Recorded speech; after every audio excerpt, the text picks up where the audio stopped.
हाँ, सभी 11th के नए बच्चों का स्वागत है।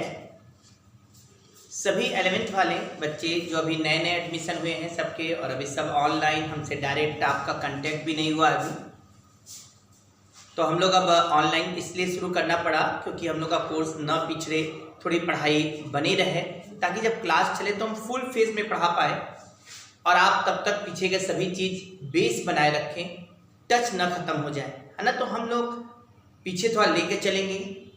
चैप्टर्स तो काफ़ी हैं 11th में, और जान लीजिए 10th से 11th के बीच का गैप बड़ा है, तो बेटा हम लोग को पूरा प्लान बनाकर काम करना पड़ेगा। 10th से 11th के लिए ये गैप, बड़ा गैप है। हम फिजिक्स पढ़ाएंगे, ठीक है, और फिजिक्स में मैकेनिक्स, थर्मल, वेव और फ्लूइड मैकेनिक्स, जिसको हम जनरल प्रॉपर्टीज ऑफ मैटर कहते हैं, इतना चैप्टर हम लोग का फिजिक्स में ही है। तो हम लोग इसका एक प्लान बनाते हैं। अभी हम लोग जो शुरुआत करेंगे वो बहुत बड़ा है बेटा, जान के चलिए, बहुत चीज़ें हैं, पढ़ने का तरीका भी चेंज करना होगा, थोड़ा मेरे साथ मेहनत भी आप लोग को करना होगा, और हम विश्वास करते हैं सब लोग साथ देंगे। जितने बच्चे अभी और बच्चों का भी एडमिशन होते जा रहा है ऑनलाइन के थ्रू, तो हम कहेंगे अभी हम लोग स्टार्ट करते हैं। और स्टार्ट जो करते हैं वो पहले बेसिक से, हम चाहेंगे पुराना बात और नया बात दोनों को कोरिलेट करते रहें। पहले हम कुछ आप लोगों से जानकारी लेंगे। वैसे टॉपिक आप जान लीजिए, हम आप भी जनरल इंट्रोडक्शन करेंगे फिजिक्स में। आप डिस्प्लेसमेंट समझते हो, डिस्टेंस समझते हो, वेलोसिटी समझते हो, है कि नहीं, एवरेज वेलोसिटी समझते हो कि नहीं, एवरेज एक्सेलरेशन समझते हो कि नहीं, एक्सेलरेशन समझते हो कि नहीं, पहले इसकी बातें होंगी। फिर हम लोग कांस्टेंट एक्सचेंज, जिस पर आप 9th-10th में क्वेश्चन लगाए हो, याद है ना, फॉर्मूले जो बात करते रहे, V बराबर U प्लस AT, जो कांस्टेंट एक्सेलरेशन के लिए फॉर्मूला था, उस पर हम लोग कुछ बातें करेंगे, उस पर कुछ क्वेश्चंस लगाएंगे कुछ दिन, और ये जब तैयार हो जाएगा तब हम लोग शुरू करेंगे यूनिट एंड डायमेंशन, जहाँ से हम चैप्टर वाइज पढ़ाई शुरू हो जाएगा। Unit and dimension. दूसरा चैप्टर होगा एरर, नाम सुने होंगे, यूनिट एंड डायमेंशन। दूसरा चैप्टर होगा एरर। तीसरा फिर आएगा हम लोग का वेक्टर, ठीक है। उसके बाद टॉपिक बढ़ते जाएगा। तो चलो हम लोग स्टार्ट करें। जब शुरू होता है फिजिक्स में तो हम लोग बात कर रहे हैं, क्योंकि हम लोग काइनेमेटिक्स में बात कर रहे हैं इस समय, कहो काइनेमेटिक्स, जो आपकी फिजिक्स में भी चैप्टर भी है हम लोगों का, तो उसका एक इंट्रोडक्शन पूरा हो जाए, बेसिक क्लियर होगा, तो हम लोग को पढ़ने में आसानी रहे। जरा आप लोग को बात किया जाए, क्या आप लोग को याद है डिस्प्लेसमेंट किसको कहते हैं? याद होगा, डिस्प्लेसमेंट कहते थे, याद है सब लोग को ना। डिस्प्लेसमेंट कहा जाता है यदि कोई पार्टिकल मूव कर रहा है, कोई बॉडी मूव कर रहा है, the minimum distance between initial and final point. Initial position और फाइनल पोजीशन के बीच का जो मिनिमम डिस्टेंस होता है उसी को हम क्या कहते हैं? डिस्प्लेसमेंट। क्या क्या बोला बेटा? The shortest distance between initial and final point is called the displacement. जैसे तुमसे कहा जाए कि कोई बॉडी यहां से मोशन स्टार्ट किया, ओ से किधर गया बेटा? ए पर गया, फिर ए से किधर गया बेटा? बी पर गया, फिर बी से किधर गया बेटा? सी गया। और तुमसे कहा जाए, और ये मान लो ये डिस्टेंस यहां पर दे दिया 3 मीटर, ठीक है, ये दे दिया तुम लोग को 4 मीटर, या थोड़ा बढ़ा देते हैं इसको, 4 मीटर चलो, और ये दे दिया मैंने 3 मीटर। और तुमसे पूछा बताओ डिस्प्लेसमेंट कितना हुआ पार्टिकल का। जैसे ही तुमसे बोला डिस्प्लेसमेंट तो तुम्हारा दिमाग में आया, सर ओ से जाकर सी तक जा रहा है, तो ओ से सी के बीच का जो शॉर्टेस्ट डिस्टेंस है, क्या ये वाला होगा कि नहीं? This is the shortest distance between O and C. अब आप कह सकते हो ना बेटा, इसको निकालना है तो इसे भी बढ़ाओ, इसे भी बढ़ाओ। यदि आप समझ रहे हो तो बेटा ये राइट एंगल ट्रायंगल दिख रहा है कि नहीं? यहाँ 90 डिग्री बन गया है। ये 3 मीटर है, ये 3 मीटर, तो ये भी कितना हो जाएगा? 3 मीटर। समझ में आया बेटा? और बड़े अच्छे से हम ये कह सकते हैं ये 4 मीटर है और यहाँ भी ये कितना बेटा 4 मीटर, तो इसको भी 4 मीटर कर दो। अब आप कह सकते हो ना पूरा O से C तक जो डिस्टेंस है वो वास्तव में क्या है, डिस्प्लेसमेंट है। O से C तक का जो डिस्टेंस है उसको हम क्या कह सकते हैं, डिस्प्लेसमेंट कह सकते हैं। तो O से C तक डिस्प्लेसमेंट है, कितना हो जाएगा ये डिस्प्लेसमेंट, ये 3 मीटर, ये 3 मीटर 6 और ये 4, याद होगा ये हाइपोटेनस हो गया। तो हाइपोटेनस का स्क्वायर इक्वल टू परपेंडिकुलर का स्क्वायर प्लस बेस का स्क्वायर, मतलब √6 स्क्वायर प्लस 4 का square and that will be √36 plus 16। कर लोगे ना बेटा ये √52 मीटर। वही कोई कहे डिस्टेंस कवर्ड निकालो, सुनाई दे रहा है बेटा, फाइंड द डिस्टेंस कवर्ड।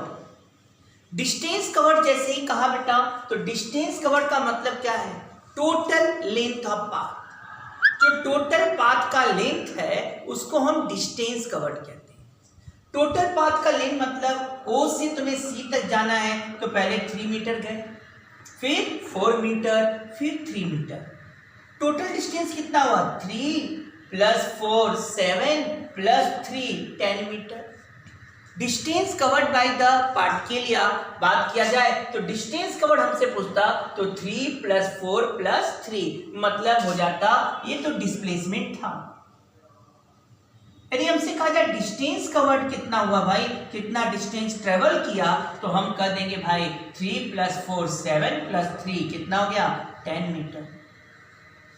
तो अब हम लोग एक बात समझ गए, डिस्टेंस कवर्ड कहता है, तो डिस्टेंस कवर्ड का डिफिनीशन क्या है, the total length covered by the particle is called the distance covered.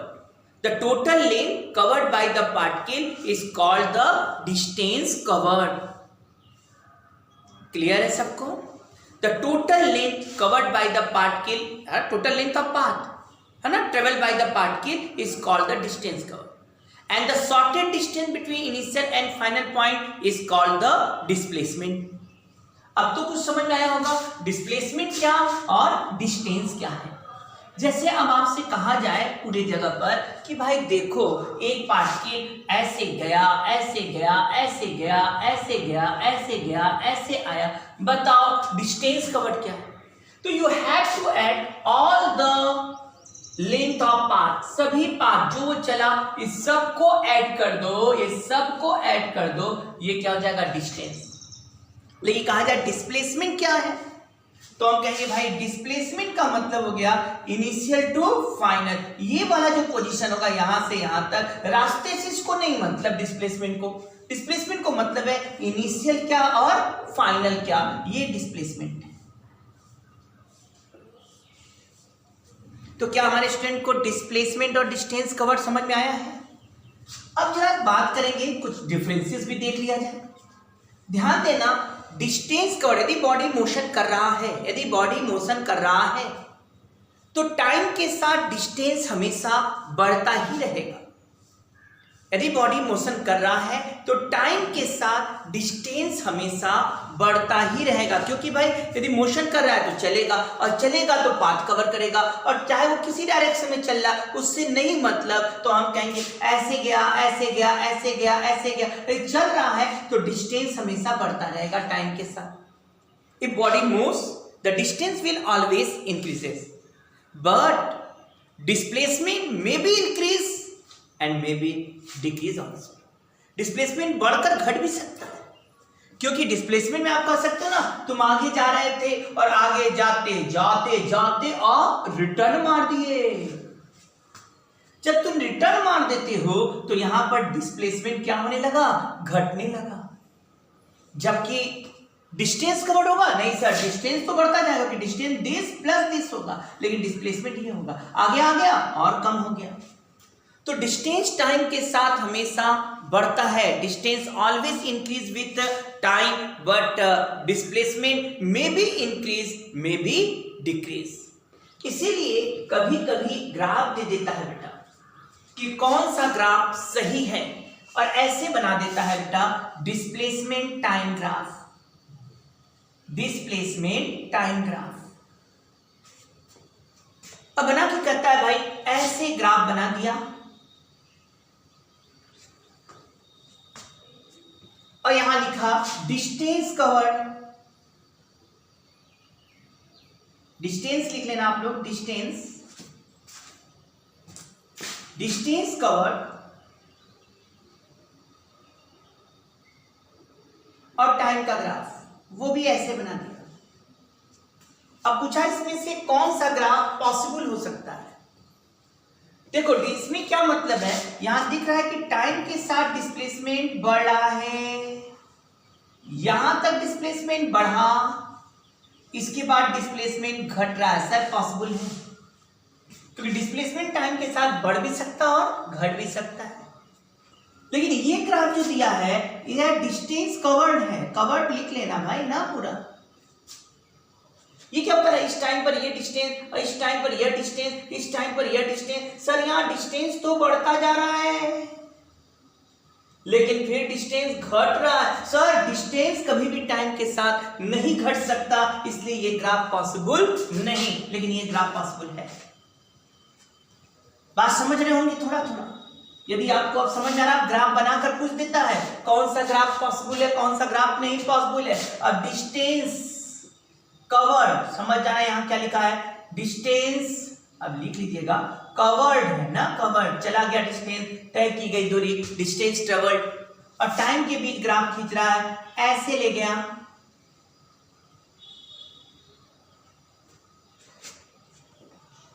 यहां डिस्टेंस कवर्ड और टाइम के बीच का ग्राफ है बेटा ऐसे,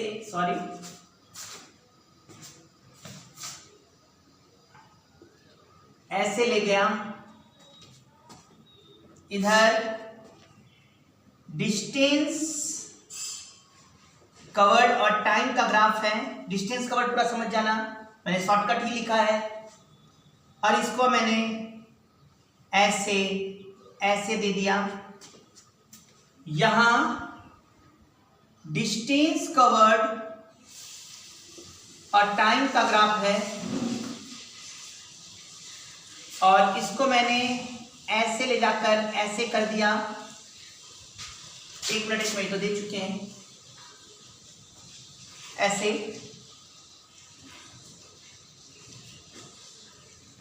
अब पूछा बताओ इसमें से कौन सा ग्राफ फिजिकली पॉसिबल है। तो पहले बताओ ये ग्राफ फिजिकली पॉसिबल होगा कि नहीं। क्या समझना, यहां टाइम के साथ डिस्टेंस तो बढ़ रहा है सर, टाइम के साथ डिस्टेंस बढ़ रहा है, टाइम के साथ डिस्टेंस बढ़ रहा है, निस्संदेह टाइम के साथ डिस्टेंस बढ़ा, यहां तक डिस्टेंस गया।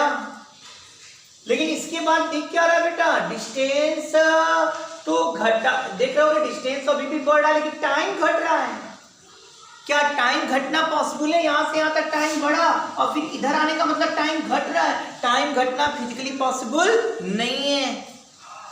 या यदि थोड़ा सा और ध्यान दे तो एक बात और आ रहा है, यदि आप लोग ध्यान दो तब ना, यदि आप ध्यान देते हो तो यहां पर इस पॉइंट को लेकर ही एक लाइन खींचा जाए, इस पॉइंट को लेकर एक लाइन खींचा जाए तो क्या ये लाइन दो जगह कट रहा है कि नहीं। इस टाइम पर यदि एक लाइन खींचा जाए तो यह लाइन इस कर्व को दो जगह काट रहा है। दो जगह काटने का क्या मतलब हुआ, एक टाइम पर दो डिस्टेंस कवर्ड, ऐसा संभव है, एक टाइम पर दो डिस्टेंस कवर नहीं आ सकता। इससे कोई भी ग्राफ में यदि टाइम एक्सिस के परपेंडिकुलर लाइन खींचा जाए, टाइम एक्सिस के परपेंडिकुलर लाइन खींचा जाए और वह एक से ज्यादा जगह, दो या दो से ज्यादा जगह कटे, तो समझ जाना ये ग्राफ पॉसिबल नहीं, क्योंकि इसमें टाइम बढ़कर घट रहा है, टाइम घट नहीं सकता, फिजिकली नहीं पॉसिबल। या दूसरे वर्ड में कहो, यदि टाइम एक्सिस से नॉर्मल डालें और वो ग्राफ को दो जगह काट दे तो समझ जाना ये फिजिकली पॉसिबल नहीं। तो ये ग्राफ फिजिकली पॉसिबल नहीं है। यहां डिस्टेंस कवर टाइम का ग्राफ पॉसिबल है कि नहीं,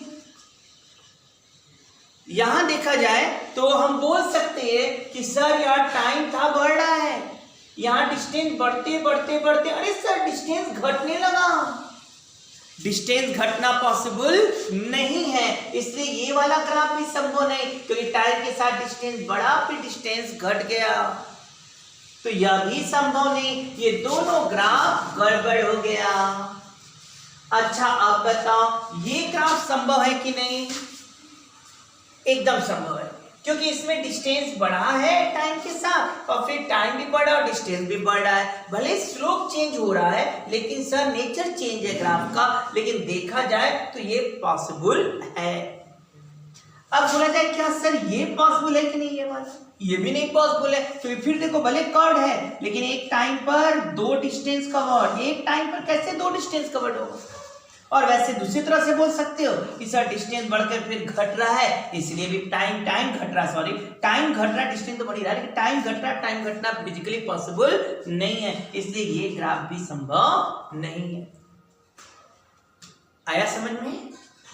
तो इस तरह से हम लोग ने जो बात बोला उस पर ग्राफ बता दिया कि डिस्टेंस कवर जब भी होगा तो टाइम के साथ बढ़ता जाएगा, लेकिन डिस्प्लेसमेंट बढ़ भी सकता है और घट भी सकता है। क्लियर हो गया? अच्छा अब बात करें, यदि स्ट्रेट लाइन पाथ होता है, कौन सा पाथ बेटा?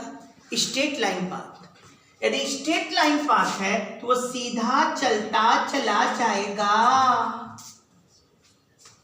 यदि वो रिवर्स ना मारे, मतलब जाकर वापस ना आए, तो हम कह सकते हैं यदि सीधा चल रहा है, स्ट्रेट लाइन पाथ है, यदि स्ट्रेट लाइन पाथ, इसको कहते हैं रेक्टिलिनियर मोशन हो रहा है। A particle moves on a straight line path and it does not turn back, या रिवर्स नहीं हो रहा है, तो हम कह सकते सर ये एक केस है जहां डिस्टेंस और डिस्प्लेसमेंट क्या रहेगा?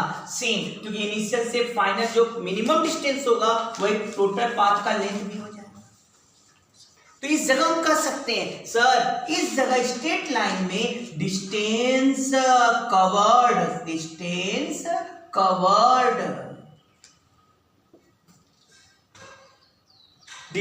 कवर्ड इक्वल टू डिस्प्लेसमेंट हो जाएगा।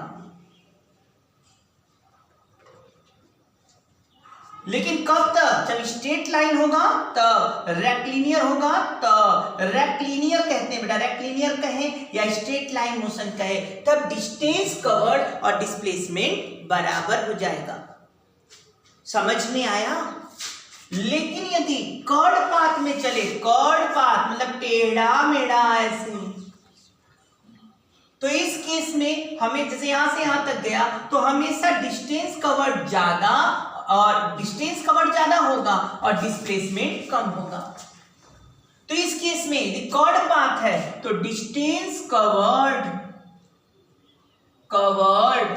Is greater than displacement.